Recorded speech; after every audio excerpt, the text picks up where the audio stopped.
Voilà, monsieur, bonsoir. Le gouvernement quintuple la dotation générale de la décentralisation destinée aux communes. Un décret portant repartition de la dite dotation signé du Premier ministre Joseph Diongouti le 22 février dernier, qui pour la première fois dépense largement l'enveloppe habituelle de 10 milliards de francs CFA et culmine à 50 milliards de francs CFA. Décret, disais-je, fixe l'ambition financière de l'option du gouvernement en matière de décentralisation. 36 milliards de francs CFA au lieu de 5 antérieurement affectés à l'investissement des communes, soit 100 millions pour chacune des 360 communes que compte le Cameroun. 3 milliards de francs CFA pour la rémunération des magistrats municipaux. 5 milliards de francs CFA pour la rémunération du président et des membres des conseils régionaux. 2 milliards de francs CFA pour le financement de bien d'autres activités et structures liées à la décentralisation. Une dotation en augmentation donc, mais toujours insatisfaisante de l'avis des concernés. Quels sont les enjeux d'une telle mesure? Quelle incidence dans la vie des citoyens? La mesure peut-elle, par exemple, permettre de ramener la paix dans les régions du nord-ouest et du sud-ouest, qui demandent un peu plus d'autonomie, entre autres? Bref, comprendre les contours de la décentralisation et les politiques publiques qui l'entourent, c'est le thème central de cette édition, avec une personnalité qui s'y exerce à plus d'un titre. Mon hôte est conseiller municipal, premier adjoint au maire de la commune de Bonaleya, c'est dans la périphérie de Douala. Il a été élu en 2013. Également chef traditionnel du groupement Ndoko Kweliko Ngwapati, depuis 23 ans déjà. Cette double casquette lui permet donc de parler avec autorité de la décentralisation, toutes choses étant par ailleurs relatives. Il faut néanmoins noter que l'invité est chargé de cours associés à l'ESSEC de Douala et à l'Université catholique d'Afrique centrale. Les détenteurs d'un diplôme d'études supérieures de commerce de l'école doctorale en gestion de l'Université de Douala, tout comme il a un diplôme d'études approfondies en sciences de gestion. En ce moment même, il achève un doctorat PhD en sciences de gestion également.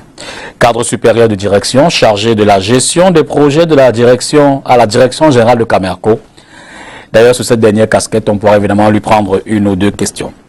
Sa Majesté Jopel Ngwa Elembe, donc là ce soir, évidemment, du haut de tous ses attributs, il a accepté de répondre à nos questions. Majesté, bonsoir. Bonsoir, député. Merci d'être là ce soir pour répondre à ces questions. Quand on entend parler de 3 milliards pour la rémunération des magistrats municipaux, on peut se dire que finalement, c'est un ouf pour vous qui êtes dans ces arcanes-là. Vous offrez le Premier ministre, pourrait-on dire, vous fait du bien. Merci déjà de m'inviter à votre émission. 3 milliards, c'est ce qui est prévu depuis 3 ans pour la rémunération des magistrats municipaux. D'accord. Il y a 2 ans, c'était le même montant. L'année dernière, c'était le même montant. Et cette année, c'est le même montant. Donc, il n'y a pas eu d'évolution. D'accord. Bon, pour revenir, on va peut-être commencer par une présentation sommaire de votre municipalité, situation géographique précise, peut-être le nombre d'âmes qui y vivent, quelles sont les activités qui s'y déroulent. Bonaleya. Bonaleya, comme nous aimons souvent le dire, c'est la commune après Bonabéry. D'accord. Bonaleya est située dans le département du Nord. La ville commune, la plus connue de notre commune, c'est la ville de Souza. À peu près à 25-30 km de la ville de Douala. Bonaleya est la vitrine de notre arrondissement et est le chef-lieu de la commune qui porte son nom. À peu près 90 000 âmes y vivent. Les activités principales portent sur l'agriculture. Nous produisons beaucoup d'huile de palme avec la soca palme, du vin de palme également, que ce soit en brut ou sous la forme liquéfiée. Nous l'appelons affectueusement bilan. D'autres l'appellent arki ou le Kiembe fédéral. Nous sommes également une zone de pêche, mais qui qui connaît quelques difficultés en ce moment avec la Jacinthe d'eau sur nos principaux cours d'eau. Et puis les autres activités commerciales, le marché de Souza est l'un des plus dynamiques de la zone après Bonabéry. Et beaucoup de gens y vont pour acheter des mondes, des plantains, du macabo, ainsi de suite, parce que la zone est également une grande zone de production.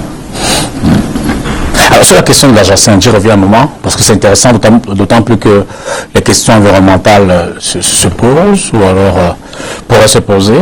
Avez-vous des initiatives particulières qui ont été prises à ce niveau, au niveau local, pour la protéger, par exemple? Oui, la mairie de Bonalia a pris de grosses initiatives pour lutter contre le développement de la Jacinthe d'eau. Les populations de la commune également se sont associées à ces initiatives-là, notamment sur le cours du fleuve Abo et sur les rivières et les marigots qui ont été touchés, notamment à Moussoko, à Bapaki, à Koki, à Mion, à Fiko. Il y a eu des actions qui ont été menées, mais ces actions se limitent à l'insuffisance des moyens de combat, de lutte contre la Jacinthe d'eau. Mais des initiatives existent et je pense que ces actions continuent. Est-ce que vous ressentez les effets de la progression de cette Jacinthe sur vos activités? Plutôt, oui. On a ressenti les effets de la Jacinthe parce que les activités de pêche, notamment, se sont aménagées. Et il y a eu également des déplacements de population du fait de l'occupation des cours d'eau par la Jacinthe. Et depuis que le résultat de ces actions se fait sentir, je pense qu'il y a un embellie. Il y a une embellie et je pense que s'il y a davantage de moyens, la Jacinthe va reculer. On aura certainement l'occasion de revenir, parce que c'est quand même une question tout top. C'est pas environnemental. Oui, absolument. Absolument, surtout pas que chez vous. Je veux dire, nous sommes quand même sur une zone littorale. Tout à fait. Et de façon étendue, ça pourrait poser. La circulation des hommes et des biens a pris un coup. D'accord. Évidemment qu'on accède à Bonalia par route. Hein. C'est vraiment. On accède à Bonalia par route à partir du rond-point d'Eido, avec 700 francs de taxi ou 1000 francs tout au plus. On est à Souza. Et de Souza, on peut aller dans tous les villages de la commune de Bonalia. Parlons de la décentralisation. Peut-être avant de rentrer dans le vif du sujet, je suggère qu'on essaie de définir les concepts. Les débats sur la forme de l'État, par exemple, met en face les pro-fédéralistes et les pro-État unitaire. Peut-on mieux cerner je ne vais pas dire étiquette pour ne pas stigmatiser, mais ces concepts? Oui. Je pense que là aussi, il est important qu'on se comprenne. Dans le monde, il y a deux principales formes de l'État. C'est la forme fédérale et la forme unitaire. Ce sont les principales formes qui existent dans le monde. La forme fédérale est constituée d'États indépendants qui acceptent à un moment de se mettre ensemble, ou alors c'est un État unitaire qui se désagrège et il laisse la place à de nouveaux États. Dans ce cadre-là, il y a comme deux niveaux. Il y a en dessous les États fédérés, et au-dessus de ces États fédérés, l'État fédéral. Les États fédérés conservent une certaine autonomie dans divers domaines qui peuvent être des domaines réglementaires ou des domaines législatifs. L'État fédéral conserve des missions telles que la diplomatie, l'armée, les relations internationales, la monnaie, ainsi de suite. Cette autonomie de gestion fait que les États fédérés fonctionnent de manière superposée par rapport à l'État central qui est l'État fédéral. Et on observe très souvent qu'il y a des doublons dans les actions qui sont menées et des coûts. L'autre forme de l'État, c'est l'État unitaire. L'État unitaire n'a pas de niveau.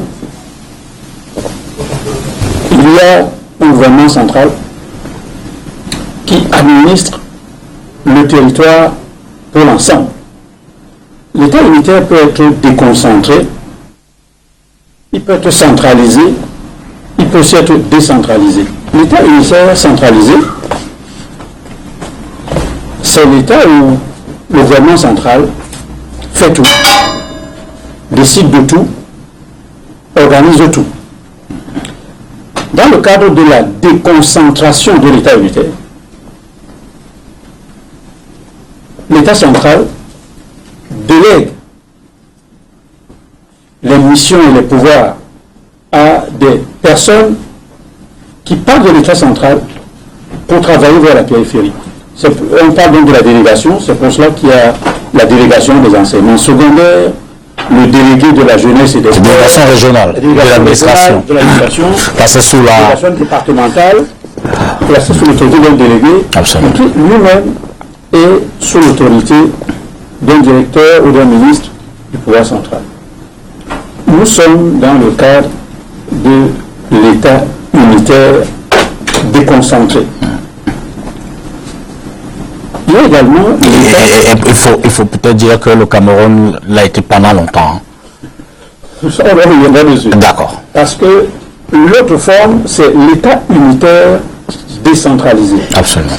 La décentralisation est une politique de transfert des attributions de l'État vers des collectivités territoriales ou des institutions publiques pour qu'elles disposent d'un pouvoir juridique et d'une autonomie financière. Je voudrais qu'on distingue ici le transfert et la délégation. Absolument. Dans la délégation, c'est-à-dire l'État unitaire déconcentré, le pouvoir reste au centre. Le pouvoir de décision et le pouvoir financier. Pour les pouvoirs, décision financiers, le mouvement du personnel, l'organisation, etc. Dans le cadre de la décentralisation, il y a transfert de pouvoir. C'est-à-dire que les autorités des collectivités territoriales décentralisées deviennent détentrices d'une portion de pouvoir. Juste de l'exercice de ce pouvoir. On parle donc de l'autonomie de gestion, de l'autonomie financière, de la personnalité morale. Lorsque cette unité décentralisée achète un véhicule, le véhicule est au nom de la collectivité décentralisée. Alors que quand la délégation régionale d'un ministère achète un véhicule, ou fait acheter un véhicule, encore qu'il faut que la décision vienne, c'est au nom de l'État. Donc voilà un peu la décentralisation, donc il y a un transfert de compétences de l'État à des régions distinctes. Le problème, c'est les conséquences de la décentralisation. Lorsqu'on transfère les compétences, il faut obligatoirement transférer les moyens. Absolument. Et je pense que c'est là où il y a quelques difficultés et nous en parlerons lorsque vous voudrez. Alors, cela dit, ça fait un peu plus de 22 ans, hein, peut-être on peut dire 23 ans, depuis 1996, que l'État du Cameroun, à travers sa constitution, et donc, a décidé d'être un État décentralisé. La décentralisation n'est peut-être pas encore à son niveau appréciable, du moins on peut le constater jusqu'à présent, si toutes ces mesures ont été prises. D'abord, quels étaient les grands principes de la loi de 1996? Comment a-t-elle été implémentée et quels ont été les blocages? Bon, avant le 96, remontons un peu plus loin. D'accord. Remontons un peu plus loin. En 1972, les Camerounais ont adopté une nouvelle constitution qui fait du Cameroun, en 1972, un État unitaire. Il ne faut pas oublier que le Cameroun, avant 1972, était un État fédéral. La République fédérale du Cameroun, avec l'agencement que j'ai présenté tout à l'heure, c'est-à-dire l'existence d'un État central qui est l'État fédéral et l'existence de deux États fédérés, l'État fédéré du Cameroun occidental et l'État fédéré du Cameroun oriental, avec le Premier ministre. En 1972, le Cameroun décide de devenir un État unitaire. Et en devenant un État unitaire, le Cameroun choisit d'être un État unitaire décentralisé, avec l'existence des communes comme collectivités territoriales décentralisées. En 1996, au moment de réviser sa constitution, le Cameroun réaffirme qu'il est un État unitaire décentralisé. Donc ce n'est pas le point de départ. C'est une réaffirmation du principe qui avait déjà été celui adopté en 1972. Bon, maintenant, 1996 et aujourd'hui, 23 ans après, on se rend compte qu'il y a des choses qui se mettent en place progressivement, mais peut-être un peu lentement. Mais il faut ajouter qu'en 1996, au moment de réviser sa constitution, le Cameroun ajoute une autre institution dans le cadre de son fonctionnement unitaire décentralisé. C'est la région. C'est la région. De 72 à 96, les communes étaient les seules institutions reconnues comme collectivités territoriales décentralisées. Mais depuis 1996, selon la Constitution, nous avons deux institutions. La commune et la région. Mais sauf que jusqu'aujourd'hui, les régions n'ont pas été mises en place. Et dans le décret du Premier ministre du 22 février dernier, on présume, compte tenu de la prévision budgétaire qui est faite, à peu près 7 milliards, que les régions vont être mises en place cette année. Alors, justement dans ce schéma, on va toujours, pour mieux comprendre, essayer de situer un peu la place désormais des municipalités, leur organisation et la place des conseils régionaux, organisation, fonctionnement, tel que défini par la loi. D'accord. Alors, lorsque le Cameroun choisit la décentralisation, je voudrais dire que ce choix marque en même temps une volonté stratégique de développement. C'est une volonté stratégique de développement parce que le Cameroun dit comment il entend se développer. Il entend se développer en ayant une administration centrale et en ayant des administrations proches des populations. À un moment, on parlait du rapprochement de l'administration des administrés. La commune, qui est l'unité déconcentrée la plus proche des populations, est administrée par la volonté de ces populations qui élisent librement les conseils municipaux. Dans ma commune à Benaléa, la commune est composée de 25 conseils municipaux. Dans la commune de Douala 5e à Douala, c'est 61 conseils municipaux. Dans d'autres communes, je pense qu'à Douala 1er, c'est 45 conseils municipaux. Le nombre de conseils municipaux varie en fonction de la population. Donc, il y a un conseil municipal. Au sein du conseil municipal, il est élu un exécutif municipal. Pour revenir en une seconde. Oui. En fonction de la population, ça se calcule exactement comment?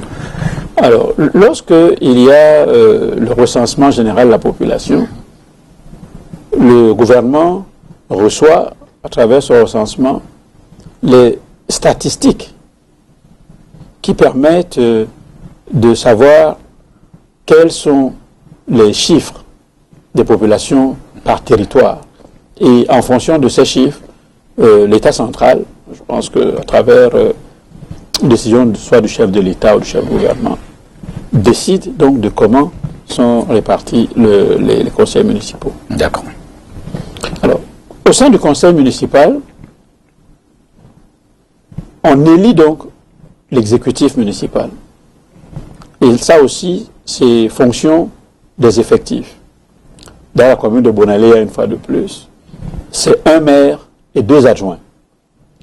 Dans des communes où il y a un peu plus de personnes, c'est un maire, 6 adjoints, ou un maire, 4 adjoints, ou un maire, 3 adjoints. Le nombre d'adjoints varie en fonction du nombre de conseillers municipaux. Cet exécutif municipal est donc chargé de la conduite des affaires de la municipalité. Le maire est en même temps président du conseil municipal. Et les autres membres, c'est-à-dire les conseillers municipaux, sont les membres de l'organe délibérant qu'est le conseil municipal. C'est eux qui prennent les décisions. Les décisions sont prises par la voie des délibérations.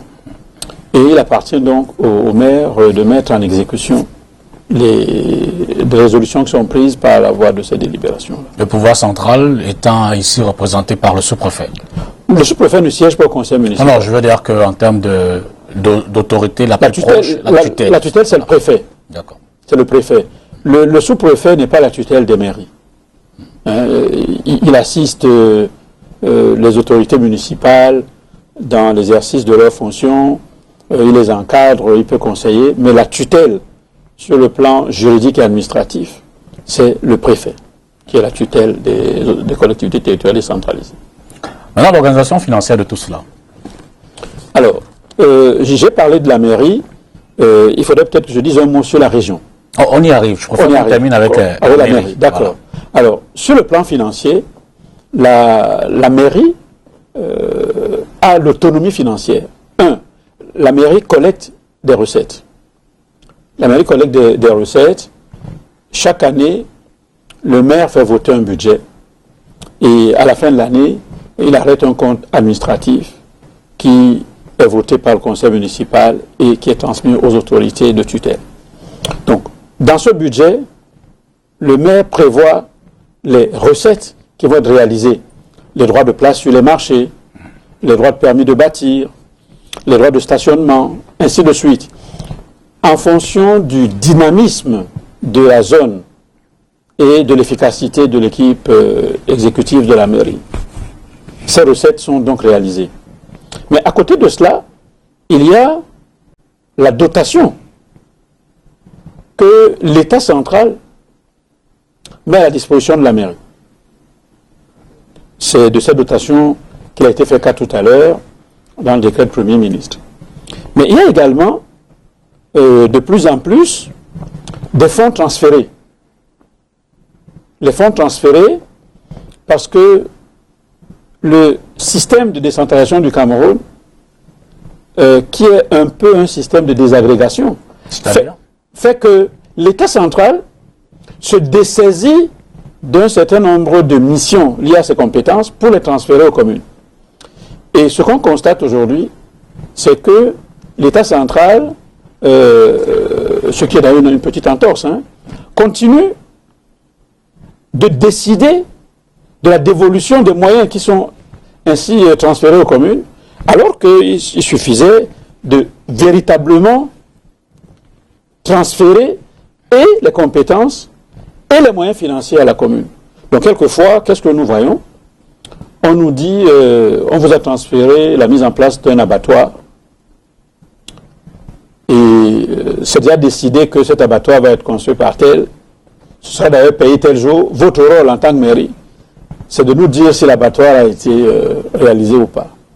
Alors qu'on se serait attendu qu'on nous dise, il vous faut un abattoir, voyez ce qu'il faut faire pour un abattoir, voici les moyens pour cela. Au meilleur des cas, vous demandez le besoin le plus urgent. Le plus urgent. Donc aujourd'hui, cela pose un problème au niveau de la vitesse du transfert des compétences et des moyens.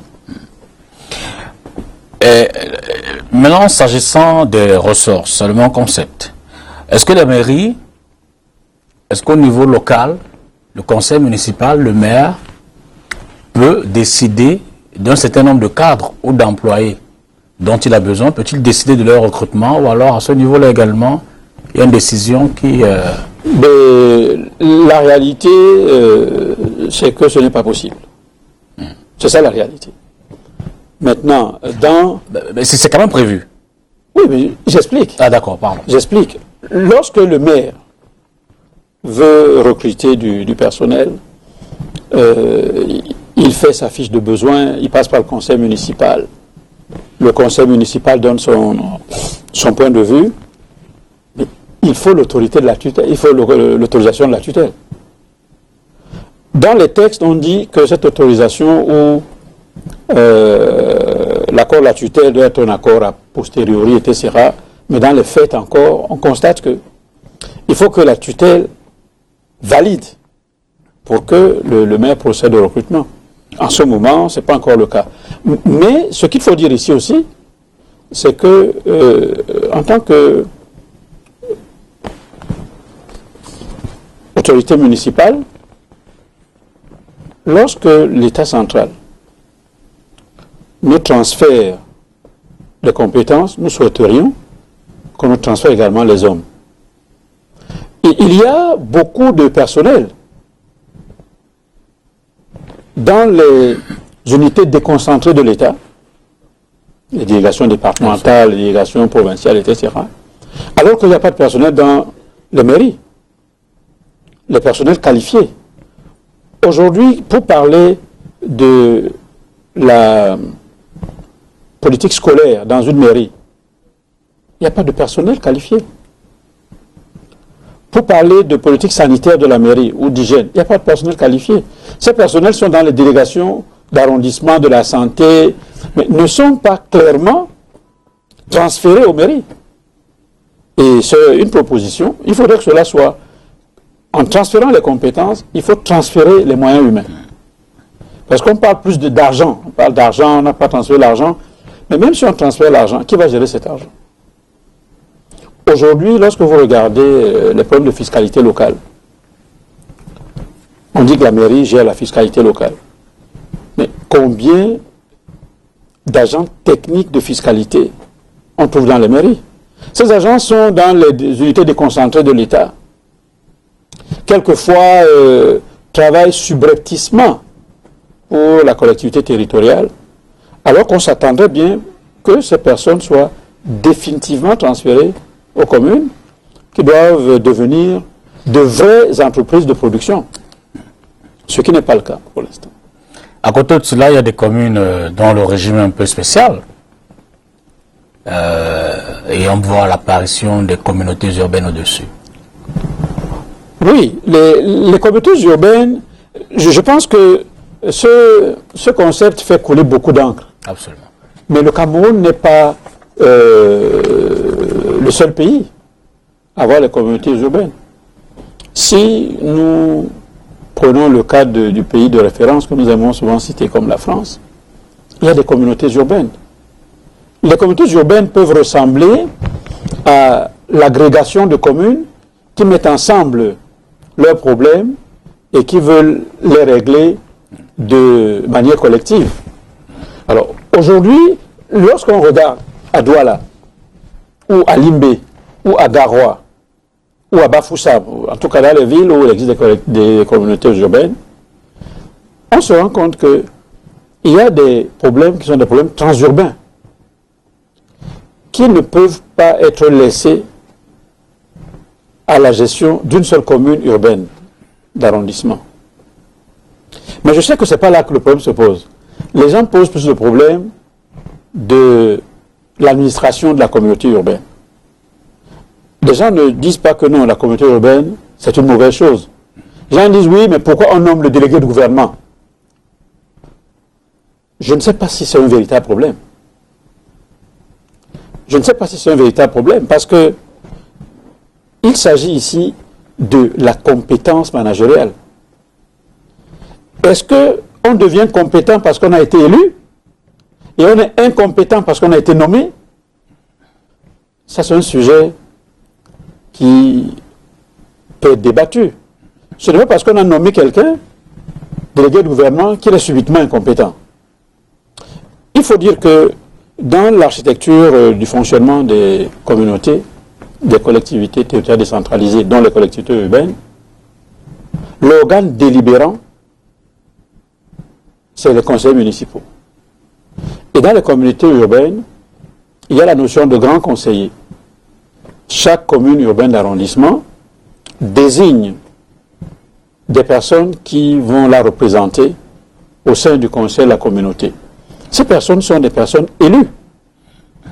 Alors, c'est un suffrage indirect, parce que les populations élisent les conseillers, et les conseillers élisent les grands conseillers qui vont les représenter à la communauté urbaine. Mais c'est à eux. C'est à eux, soit d'imposer la ligne de conduite aux délégués de gouvernement, ou alors de refuser de donner soit quitus, soit des autorisations par voie de délibération aux délégués. On ne peut pas pleurer en disant oui, parce qu'on a nommé le délégué, alors qu'il y a un organe délibérant qui vote les budgets, qui vote les délibérations, qui fait ceci, qui fait cela. Alors, le problème qui peut se poser, ça peut être le problème du mandat. Les responsables élus ont un mandat limité. Absolument, 5 ans. Mais on se rend compte que les délégués de gouvernement nommés n'ont pas de mandat limité. Le décret. Alors, peut-être faudrait-il qu'il y ait un décret de renouvellement qui serait comme une sorte de mandat et qui pourrait permettre de confirmer la personne sans que ce soit une confirmation tacite. Peut-être que ce serait une solution, mais les conseils municipaux doivent jouer leur rôle. Mais au-delà de cette observation, on a quand même souvent observé un amalgame au niveau de la gestion des entités. Par exemple, on a vu les mairies se disputer les marchés avec la communauté urbaine. Je pense par exemple à Douala 2e et le marché central de Douala. On a vu des cas comme ça où la gestion de certaines entités a fait l'objet quand même de débats, des grincements de dents entre ces unités-là. Oui, bon, mais il faut dire que ça ne manquera pas. Et la loi l'a prévu. La loi l'a prévu. S'il y a des conflits entre les collectivités territoriales, ça peut être entre les mairies, ça peut être entre les mairies et les régions, ça peut être entre les collectivités territoriales et l'État. Les dispositions sont prévues pour cela. C'est pour cela que je pense qu'il y a un Sénat, il y a un Conseil constitutionnel, il y a... Donc, il y a une justice pour cela, et ayant la personnalité morale et l'autonomie financière, la collectivité qui se sent lésée saisit la juridiction compétente. Si l'État central vient s'approprier de manière indue les biens de la commune de Bonaléa, je serai le premier à me plaindre auprès des autorités judiciaires concernées. Alors, venons-en, si on a déblayé la question des communes, parlons de la régionalisation. Ce nouveau concept, qu'est-ce qu'il implique? Qu'est-ce qu'il entraîne? Qu'est-ce qu'il impacte? Déjà peut-être en termes d'institutions, et puis comme on l'a fait tout à l'heure pour les mairies, en termes de financement et de ressources. Alors, là aussi, nous restons dans le cadre de l'État unitaire décentralisé. La régionalisation, c'est aussi une stratégie de développement, un choix stratégique de développement. Mais il faut dire que la région administrative, ou la région, est une unité administrative qui regroupe plusieurs départements, chez nous et dans d'autres pays. Mais il faut rapidement préciser ici que la région n'est pas la tutelle des communes.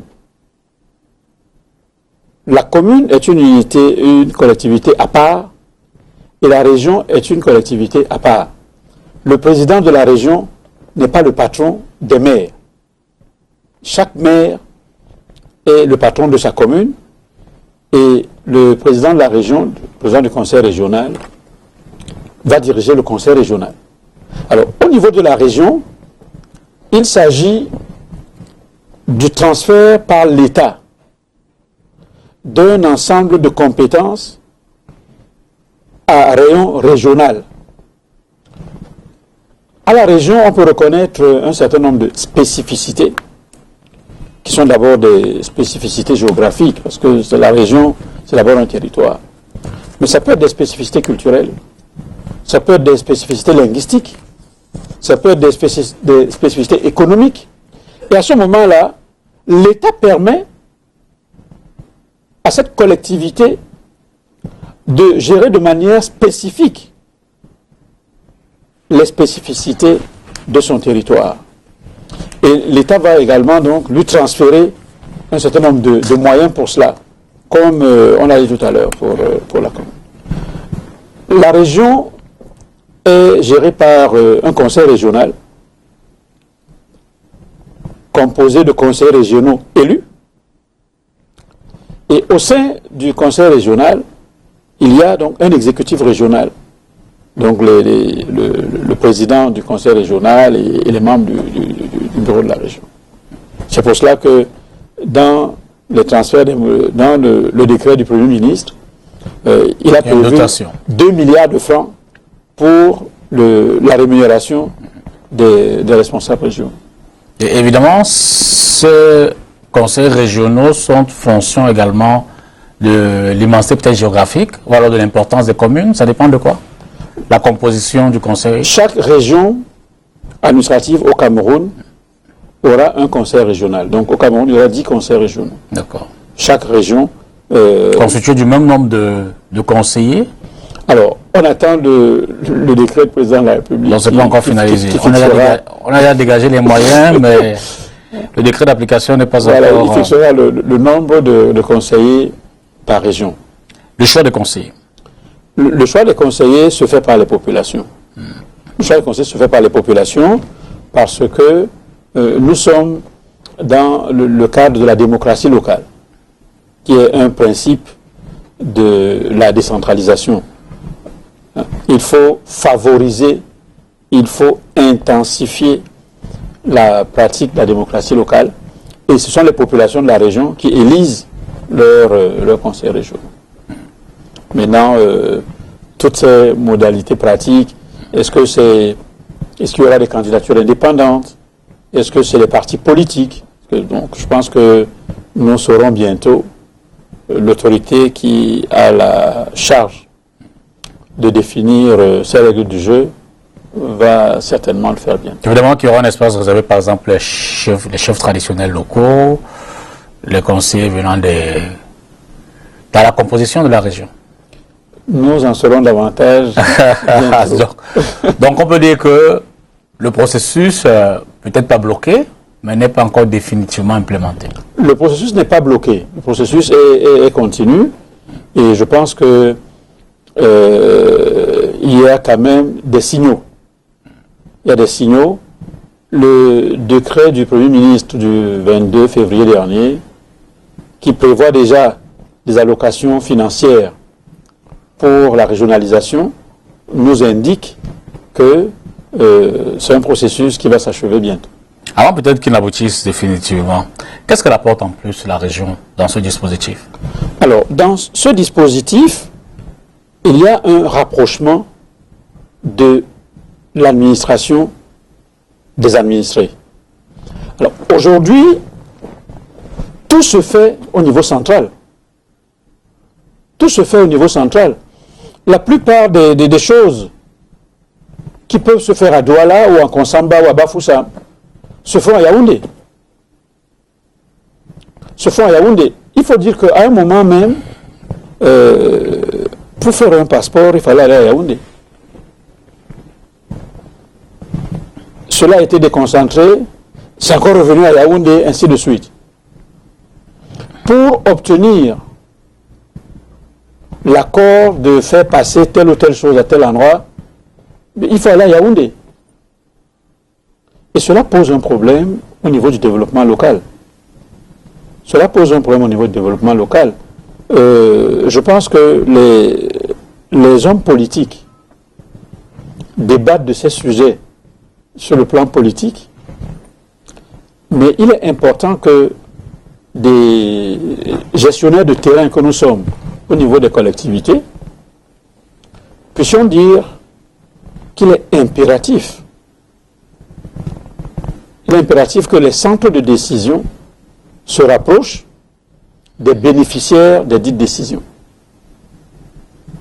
Lorsque je veux ouvrir une route entre Bois-Paki et Miang, s'il faut que ce soit le ministre des Travaux publics à Yaoundé, qui ne connaît même pas où se trouve la région, qui décide, bien, on peut attendre longtemps, et c'est ce qui se passe souvent. Alors que sur le plan régional, on est déjà un peu plus proche de ce que demandent les populations. Il faut qu'il y ait un véritable transfert des compétences de l'État vers les régions. Et on aura donc 10 régions qui seront peut-être pas des micro-États, mais qui seront des institutions proches des besoins des populations, avec les pouvoirs de décision. Et le fait que les dirigeants de ces régions soient élus leur permet d'avoir un minimum d'enracinement positif par rapport à leur action.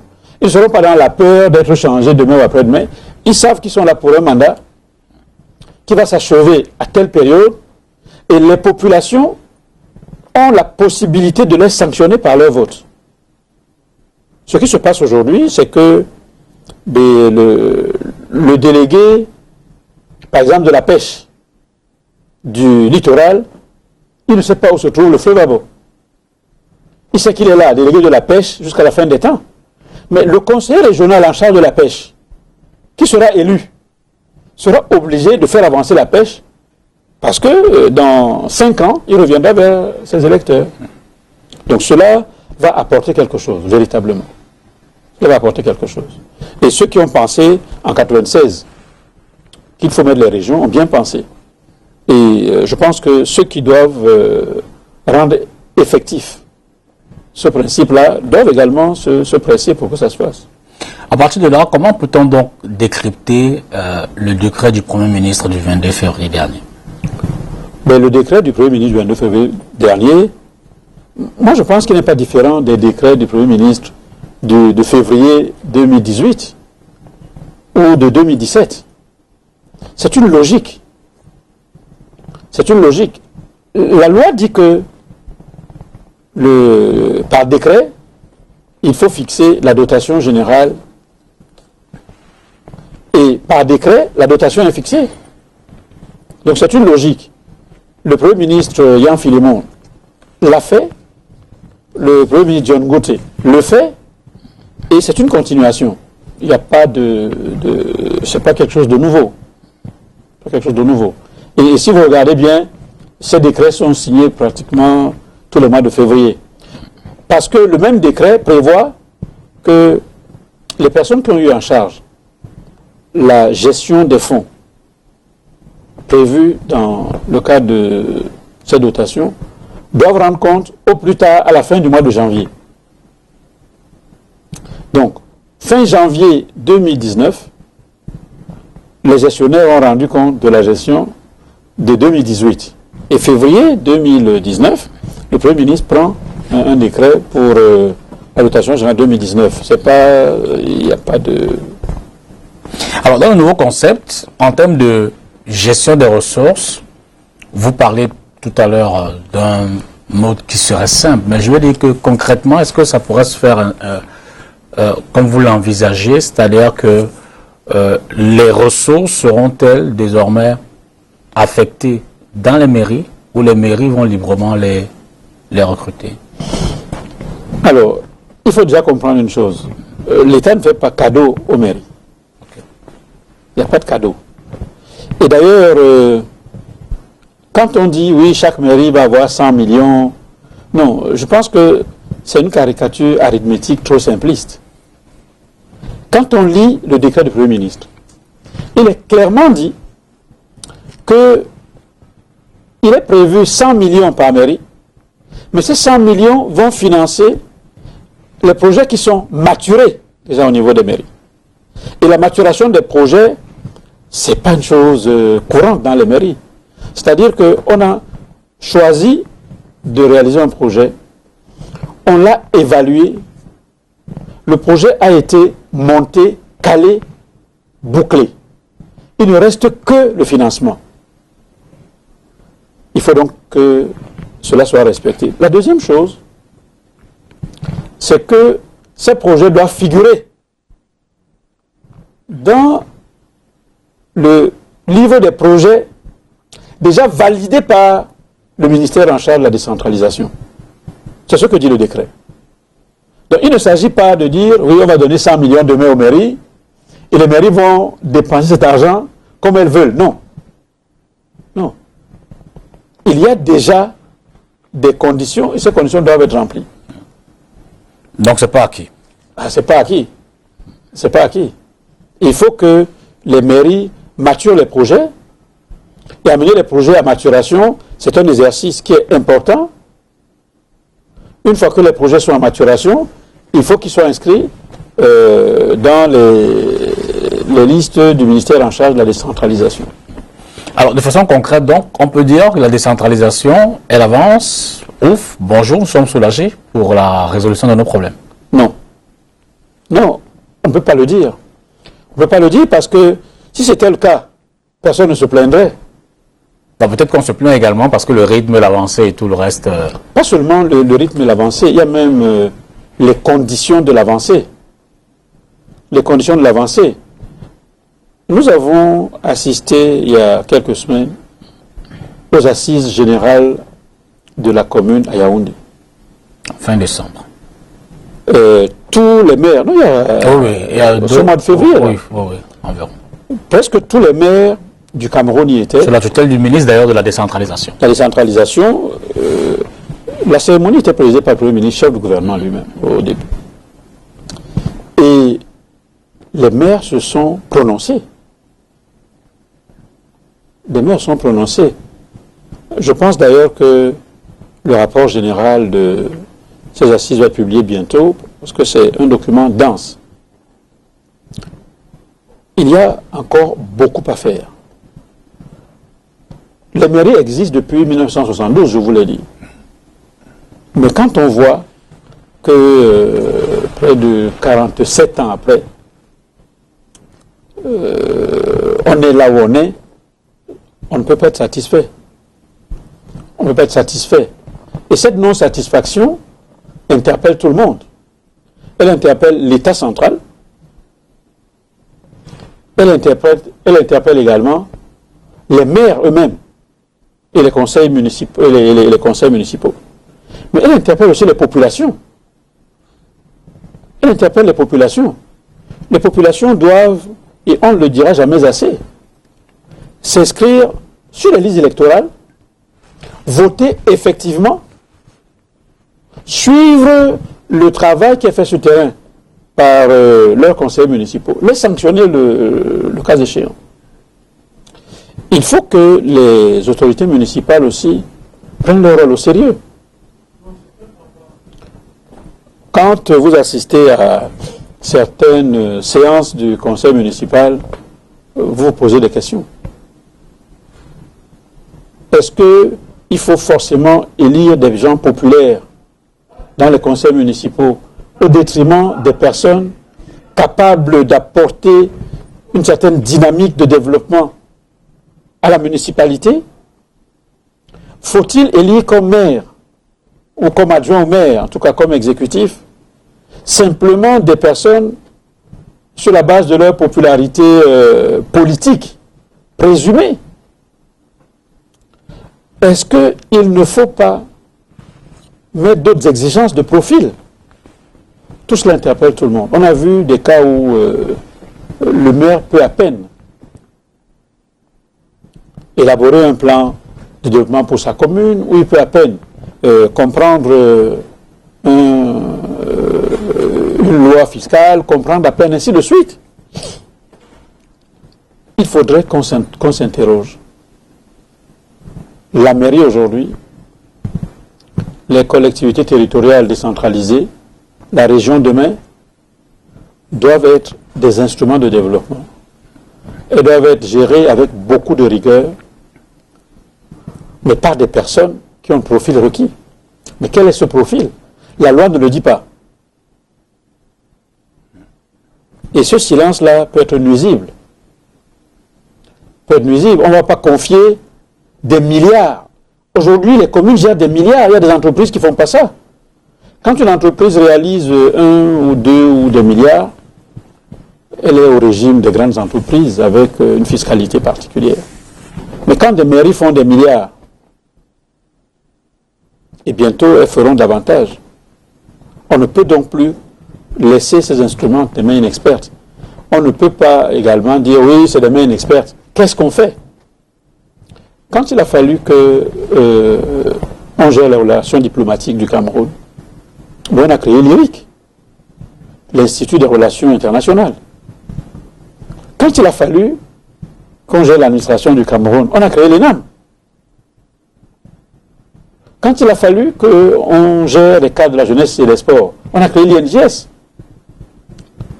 Quand il a fallu qu'on crée des cadres d'entreprise, on a créé les SEC. Aujourd'hui, on veut que la décentralisation soit le moteur de notre développement économique. Qu'est-ce qu'on a créé? Rien du tout. Rien du tout. Donc, on voit des gens qui viennent de tous les univers, et on se retrouve là, comme des apprentis sorciers, et on veut que la décentralisation soit un succès. Ça pose un problème. Façon de dire que tous incompétents pour gérer la mairie de demain? Non, pas tous incompétents. Mais façon de dire que il faut mettre des structures de formation appropriées pour que des personnes qui vont gérer notre devenir se perfectionnent. J'ai vu dans le décret du Premier ministre qu'il est prévu de l'argent pour les séminaires d'imprégnation. Mais c'est insuffisant. C'est insuffisant. Je pense qu'on peut faire mieux. Je pense qu'on peut faire mieux parce que la gouvernance des institutions publiques est un problème. Est un problème. Si on va déconcentrer cette gouvernance en l'enlevant de l'autorité centrale vers les collectivités décentralisées, on va avoir les mêmes problèmes. Et là, on peut dire que vous justifiez peut-être la crête de l'autorité centrale, justement, qui va à un rythme relativement lent. Non, je ne justifie pas cette crainte, parce que c'est pas mieux là-bas non plus. Non, je ne justifie pas cette crainte. Je dis simplement qu'il faut que ça se fasse. Il faut que ça se fasse. Ce n'est pas parce qu'on va attendre 5 ans que ça va changer quoi que ce soit. On a attendu 47 ans. Ça n'a rien changé. 23 ans après la Constitution de 96, ça n'a rien changé. Donc, ce n'est pas le fait que le préfet, le sous-préfet, le délégué d'arrondissement ou le ministre refuse de transférer une compétence et des moyens à une commune qui va changer quoi que ce soit. Au contraire même. Au contraire. À l'état actuel, qu'est-ce que les mairies ont déjà bénéficié comme compétences, si je peux le dire comme ça? Ben, il y a ces séminaires-là, ces séminaires. Il y a également un organisme qui fait un gros travail sur le terrain, le PNDP. Programme national de développement participatif. Oui, le PNDP fait un gros travail sur le terrain de renforcement des capacités au niveau des mairies. Et je pense que ce travail est à saluer. Il faudrait peut-être renforcer ce genre de structure pour qu'il y ait davantage la prise en main des autorités municipales, mais également du personnel municipal. On a parlé de la fonction publique locale, qui n'existe pas aujourd'hui. Il faut un statut pour la fonction publique locale. Aujourd'hui, un employé de mairie, il devient quoi? Il n'y a pas de profil d'emploi. Il n'y a pas de profil d'emploi. Il n'y a pas de profil d'emploi. Il est là, il traînaille, après il prend sa retraite. Parfois, la mairie n'a pas cotisé à la CNPS, personne n'a rien dit, ainsi de suite. Il faut une fonction publique locale qui soit véritablement prise en main pour que la stratégie de développement qui a été choisie par le gouvernement, qui est État unitaire décentralisé, avec comme structure les régions et les mairies, qui soient proches des populations, pour renforcer les dynamiques économiques et sociales, cette stratégie doit être appuyée par des hommes de qualité et par des moyens. Il faut, je ne l'ai peut-être pas dit à l'entrée de l'émission, mais c'est une lapalissade. Vous êtes un homme politique, puisque élu du RDPC. Mais je le précise pour interpeller un peu, interroger cette expérience-là. En tant qu'homme politique, vous vous dites, qu'est-ce qui en manque? Qu'est-ce qui empêche vraiment je ne vais pas prendre les termes rhétoriques, cette accélération-là? Qu'est-ce qui fait blocage véritablement, concrètement? Si tant il est vrai que le besoin il est réel et que tout le monde donne l'impression d'être conscient que le besoin est réel, mais en même temps, il existe des freins qui empêchent que les populations puissent obtenir le maximum de satisfaction à travers les mécanismes de gestion comme la décentralisation. Je ne sais pas si je suis qualifié pour répondre à cette question. D'abord parce que sur le plan politique, il y a des autorités qui sont habilitées à parler de ces sujets et à répondre. Mais je voudrais parler comme un observateur, peut-être un peu averti. Et comme un chef coutumier qui vit au quotidien avec ses populations et qui s'interroge. La même interrogation se trouve, je crois, dans les autres milieux de décision. Il y a comme une course freinage. Une course freinage qui ne s'explique pas. Parce que aujourd'hui on parle des décideurs. Mais les décideurs, c'est qui? Les décideurs, en fonction du temps, peuvent être X et demain Y. Si vous êtes un grand décideur à Yaoundé et que vous prenez votre retraite, vous ne serez plus dans votre maison de fonction à Yaoundé, vous reviendrez au village. Si vous avez tout fait pour freiner la mise en place des routes dans votre village, vous passerez où? Vous aurez peut-être une grosse voiture, vous allez passer par où? Donc moi je pense que peut-être il faut interroger la prise de conscience. Parce que toutes les raisons qu'on peut donner vont avoir leurs limites. Si on dit on ne veut pas déconcentrer, on ne veut pas décentraliser, on ne veut pas transférer rapidement, parce qu'on craint que les autorités destinataires du transfert ne soient pas capables de gérer, on a fait tout faux. On a fait tout faux. En tant que premier adjoint au maire de Bonaléa, je ne sais pas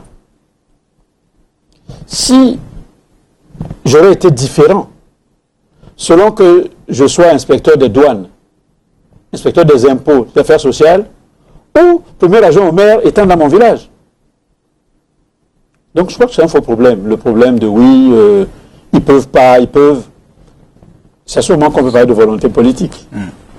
Et moi je pense que le Premier ministre, chef du gouvernement, le nouveau Premier ministre, Joseph Diangote, qui a déjà pris la bonne décision de multiplier par 4 ou par 5 la dotation qui existait, devrait aller un peu plus vite. Qu'on transfère ce qui doit être transféré par la loi aux collectivités territoriales décentralisées. La loi, c'est la loi. Même si elle n'est pas bonne, il faut respecter la loi. Je crois qu'il y a un adage qui dit dura les sed lex. Absolument. Respectons la loi. C'est la loi. Respectons la loi. La loi dit transférer aux communes. Mais le drame, c'est que la même loi va dire quelque part, il faut aller progressivement. Alors, bon, vous voyez, ça pose un problème. Ça pose un problème. Est-ce qu'on veut avancer? Est-ce qu'on ne veut pas avancer? Mais les populations doivent participer à ce débat. Pour vous, quel serait le profil, je ne vais pas dire idéal, mais le profil minimal d'un conseiller municipal, d'un membre de l'exécutif communal, qui sait peut-être du maire? Bon, ça c'est un gros travail de recherche dans une université. Il faut dire que tous les conseillers municipaux peuvent devenir maires. Absolument. Donc il est mieux de définir le profil du conseiller municipal, d'abord. Parce que la loi dit que le maire est choisi par les membres du conseil municipal élus au sein du conseil municipal. C'est-à-dire que ni le Premier ministre, ni le préfet, ni personne ne peut venir imposer un maire. Et c'est ça l'avantage de la démocratie locale. Tous les conseillers municipaux... Donc, disons que ça c'est le principe, parce que dans la discipline du parti, il peut arriver également que vous ayez choisi votre maire à Yaoundé et puis vous venez l'implémenter ici à... Non, ça c'est autre chose. Bon. Ça c'est autre chose. Ça c'est autre chose. Mais il faut dire que les partis comprennent de plus en plus. Les partis comprennent de plus en plus. La nécessité d'avoir un maire qui a le profil. Qui a le profil et qui est élu par les populations. Okay. Même s'il y a des recommandations. Ces recommandations proviennent de quoi? Elles proviennent parfois des histoires de lobby. Et vous avez 2 ou 3 personnes d'une commission centrale du parti qui peut être n'importe lequel et qui estiment que c'est Dipita qui doit faire telle chose. Et on vous dit non, Dipita, tout simplement. Mais de manière générale, les partis permettent aux populations, à travers leurs conseils municipaux, d'élire leur maire. Maintenant, pour que quelqu'un soit conseiller municipal, il est important qu'on sache que le conseiller municipal va jouer dans la mairie le rôle qu'un administrateur joue dans une entreprise. Premièrement, il faut au moins qu'il sache lire et écrire. Qu'il sache lire et écrire. Sinon, comment va-t-il lire les rapports de l'exécutif? Comment va-t-il déchiffrer les comptes de gestion? Le fameux compte administratif. Absolument. On arrive à quoi? On arrive à des conseils où vous êtes 25, il n'y a que 2 ou 3 qui parlent. Les autres sont là, ils attendent de démarger. Mais c'est même plus grave. Dans certaines communes, les conseils municipaux pensent qu'ils sont là grâce ou à cause de leur militantisme politique. Ils sont récompensés. C'est politique. Il est donc important qu'il y ait le militantisme politique, ce qui n'est pas une mauvaise chose, qu'il y ait la popularité, s'il faut, mais qu'il y ait également un minimum de compétences. Et ici, la compétence, est-ce qu'on va la définir dans le cadre de cette émission? Je crois que non. Il faut néanmoins penser que selon l'âge qu'on voit, qui peut, à partir de quel âge on peut être conseiller municipal? Est-ce que... Donc définir un minimum. Définir quand même un minimum. La loi définit déjà, hein, mais définir un minimum. Ensuite, il y a un niveau. Parce qu'on parle de... Niveau académique. Niveau académique. Il y a également une pratique. Nous sommes dans le cadre professionnelle de la gouvernance cognitive. Est-ce que telle personne connaît ou ne connaît pas? Qu'on trouve d'autres moyens pour récompenser les bons militants, qu'on leur donne des médailles, des choses comme ça. Mais nous rentrons dans une phase importante de la vie des collectivités territoriales. Et il faut des personnes qualifiées pour le faire. Il faut des personnes qualifiées pour le faire. Des personnes qui comprennent les enjeux. Et pour les maires, être encore un peu plus rigoureux. Parce que là aussi va se poser le problème de l'éthique managériale, le problème de l'équilibre managérial, l'équité de gestion. Le maire, outre le fait qu'il gère une commune qui est comme une entreprise, mais il gère le destin de plusieurs populations. Comme les gens aiment se faire appeler président. Mais il est le président de la petite république de la commune. Donc il faut qu'il ait, je ne vais pas dire un slogan qui risque de se rapprocher d'un candidat qui a gagné récemment l'élection présidentielle au Cameroun. Mais, à force de l'expérience. Oui. Il faut quand même qu'il y ait un minimum d'expérience dans la conduite des affaires publiques ou dans la conduite des affaires tout court. On ne peut pas se permettre aujourd'hui de laisser des milliards entre les mains des personnes inexpertes. On ne peut pas.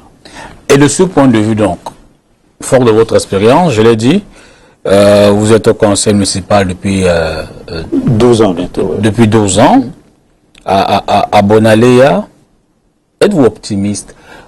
Vous avez vu le cadre, on a parlé tout à l'heure du cadre institutionnel, du cadre de la loi, du cadre légal, on a parlé des personnes, des ressources.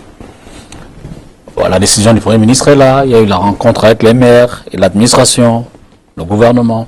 Êtes-vous optimiste pour la suite?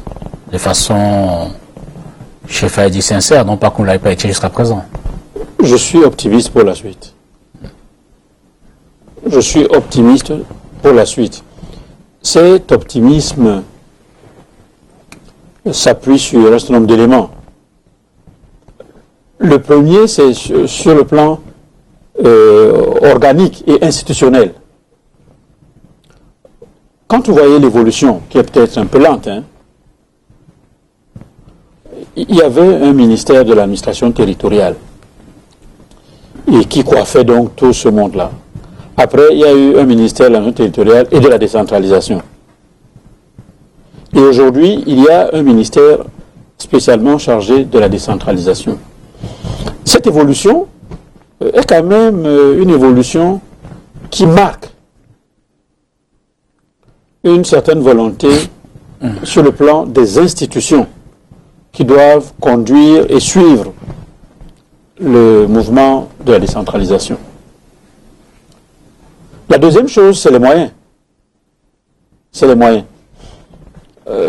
Lorsque vous divisez 10 milliards par 360, je n'ai pas besoin d'être ordurier, mais même les plus petits insectes ne feraient pas mieux. Lorsque vous divisez 50 milliards par 360 communes, on est toujours dans des chiffres proches de zéro. Je pense, et les maires l'ont dit aux dernières assises générales de la commune à Yaoundé, nous devons être au minimum, en termes de moyens, en 10 et 15%. C'est ce que les maires ont dit. 10 et 15% du budget de l'État. Oui, ça fait dans les 700 milliards. Mais moi, je pense qu'on devrait être dans les 1000 milliards.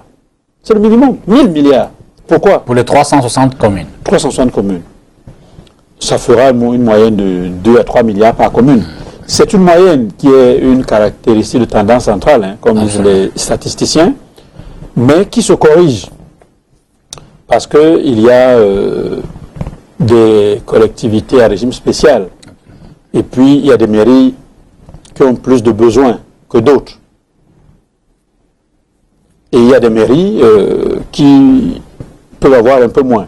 Mais c'est une moyenne. Mais c'est ce qu'il faut.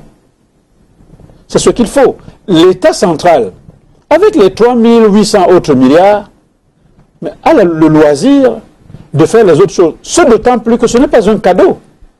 C'est un transfert de ce que l'État central fait. Et que l'État central ne fait pas bien. Prenez le cas des enseignements primaires, ou ce qu'on appelle l'éducation de base. Mais moi, j'ai des écoles chez moi, que ce soit à Boapaki, à Mandouka, à Bansen, à Mian, etc., où on affecte un enseignant, et pendant toute une année scolaire, il ne vient pas. 2 ans, il ne vient pas. Cet enseignant a trouvé du travail ailleurs, mais il est payé. Et on sait dans le registre du ministère qu'il est maître à l'école publique de Bois-Paki, alors qu'il n'est jamais venu. Mais moi, en tant que maire, je n'ai pas de main mise sur lui. Alors qu'on a dit qu'on a transféré cette compétence. Mais comme la transfère, et comme me transfère ce personnel, et qu'on nous transfère les moyens de gestion de ce personnel. Donc il ne s'agit pas de dire l'État va prendre 1 milliard, va donner aux collectivités, et l'État va continuer à supporter les charges qui se rapportent à ce milliard. Non. Donc moi je dis, l'État n'a qu'à se délester de 1000 milliards, transférer, et cet argent et les missions qui vont avec aux collectivités territoriales. Cela va donner une autre image de notre décentralisation. Plus ce que j'ai dit tout à l'heure, c'est-à-dire renforcer la gouvernance locale en veillant sur le profil des conseillers et des dirigeants des collectivités. Il y a également des organismes de contrôle. L'autre jour, aux assises générales de la commune, on a parlé de la Cour des comptes ou de la Chambre des comptes. Mais qui va auditer de manière plus sévère désormais les comptes des communes? Il faut que les maires fassent attention. Parce que les gens pensent que oui, je suis chef de parti politique, donc je deviens maire et je joue avec le poste. Non. C'est une responsabilité. Et il y a un oiseau là. Épervier. Oui, qui va bientôt commencer à planer sur les 360 communes. Donc il faut qu'il y ait un contrôle systématique qui est d'ailleurs recommandé dans les mécanismes de gouvernance. Donc cela dit, vous êtes optimiste, mais le rythme ne vous sied pas toujours. Je parle toujours de l'expérience. Oui, le rythme ne me sied pas. Je dis que... Et dans le genre de... mettre en place les régions, que les régions existent, jouent leur rôle. Décret d'application, etc. 2, que les moyens financiers considérables parviennent aux collectivités territoriales décentralisées, en même temps que les missions relatives. Cela va alléger la tâche de l'autorité centrale. Et cela va renforcer la satisfaction des usagers, du peuple tout entier. Il nous reste environ un quart d'heure pour la fin de l'émission. Et peut-être pour terminer, je rappelle que, évidemment, nous sommes en année électorale pour les collectivités locales. Je crois que vous, ça devrait être juin-juillet. C'était décalé d'1 an. Dans tous les cas, d'ici le mois d'octobre. Si le président ne renouvelle d'ailleurs pas il a la possibilité d'une prorogation encore, oui, selon la loi. C'est pas éternel, mais évidemment qu'on attend également la régionalisation avec tous les décrets d'application qui devraient pouvoir mettre ce mécanisme de gestion locale en implémentation. Cela dit, sauf si vous avez peut-être quelque chose à rajouter là-dessus, on va peut-être fermer la page de la décentralisation. D'accord. Et sans forcément vous piéger. J'ai rappelé à l'entrée de l'émission que vous êtes quand même un cadre d'entreprise au niveau de Camerco. Ce sera 1 ou 2 mots, juste pour comprendre. Je veux dire que Camerco, il n'y a pas quelques semaines, ou du moins il y a quelques semaines, le directeur général se félicitait quand même des données assez positives, qu'elles soient en termes de transport de passagers, d'intérêt de l'entreprise, de l'amélioration, et même des rentrées financières. Seul que Camerco, quelques semaines après, du monde observe que les avions ne décollent pratiquement plus. Que se passe-t-il là-bas? Mais vous avez effectivement parlé de piège. C'est-à-dire le fait de mettre une trappe quelque part sans qu'on le sache avant. Mais je dis que je ne suis pas venu parler de Camerco. Et je ne pourrais pas vous manquer non plus sur cette question-là. Pardon? Je ne pourrais pas vous manquer sur cette question. Voilà. Oui, je dis que je ne suis pas venu parler de Camerco. Je n'ai pas d'habilitation pour cela. Mais restons dans l'observation. Restons dans l'observation. Et par rapport au thème de ce soir, qui est la décentralisation, la création des entreprises publiques participe également d'un mécanisme de décentralisation technique fonctionnelle. Parce que l'État peut, dans le cadre d'un certain nombre de missions, réaliser certaines prestations. On l'a vu avec le transport ferroviaire. L'État peut le faire en régie. Donc il y avait la régie des chemins de fer. Absolument. Et d'autres modes. L'État peut choisir aussi de créer une entreprise qui a une personnalité et qui a une autonomie. Dans le cadre du transport aérien, l'État a choisi de créer une société qu'elle a appelée Camerco. Il appartient donc à cet État qui est actionnaire. Et dans le cas de Camerco, actionnaire unique, de faire de cette entreprise ce qu'il veut. Et en faisant de cette entreprise ce qu'il veut, il lui donne donc les moyens de fonctionner, dont des avions et les autres équipements. Il lui donne les dirigeants qu'il veut, conseil d'administration, directeur général. Il permet à ces dirigeants, en son nom, au nom de l'État, de définir les politiques, de les conduire. Aujourd'hui, nous constatons que cette entreprise est en difficulté.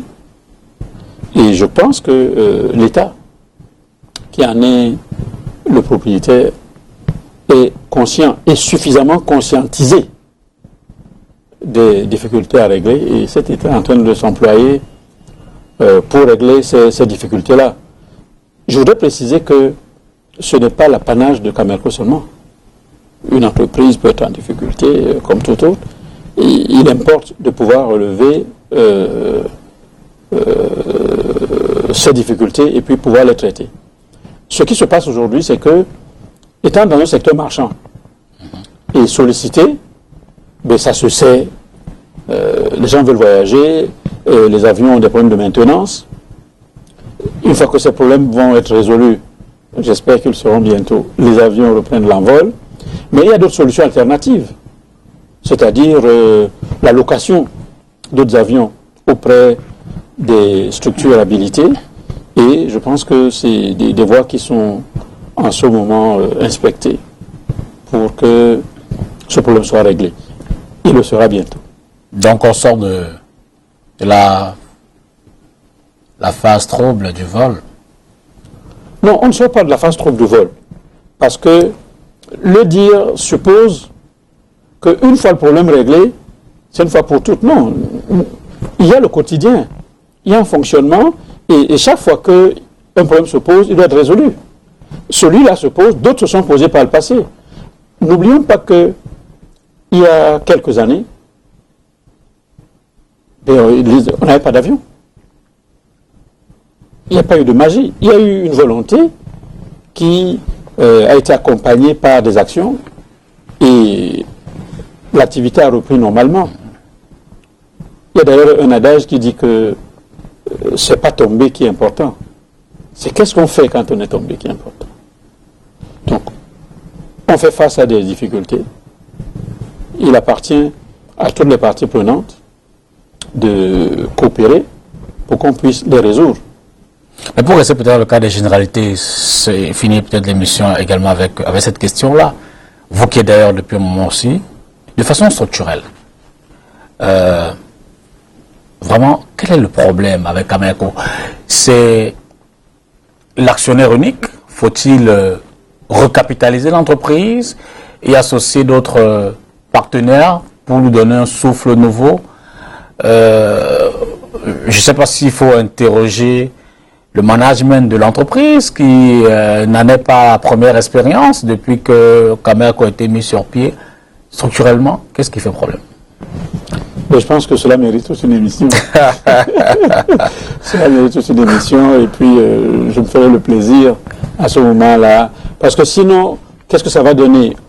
On va dire 2 ou 3 choses qui ne sont pas connectées avec d'autres qui sont tout aussi importantes. Et ce qui sera retenu, c'est ce qu'on aura dit, mais qui ne sera pas connecté. Il est important que, c'est vous qui êtes maître de l'émission, que vous créez une émission pour cela. J'ai suffisamment d'éléments et je pense que le moment venu, on peut en parler. Ben, je prends la proposition en vol. Hein. Et croyez-moi, pour l'intérêt du peuple, pour qu'on puisse comprendre l'intérêt du public et de nos téléspectateurs, je pense qu'on fera cette émission parce qu'évidemment, il s'agit de l'argent public. Nous sommes à votre disposition. Sa Majesté, j'appelle Ngoy Elebe, merci.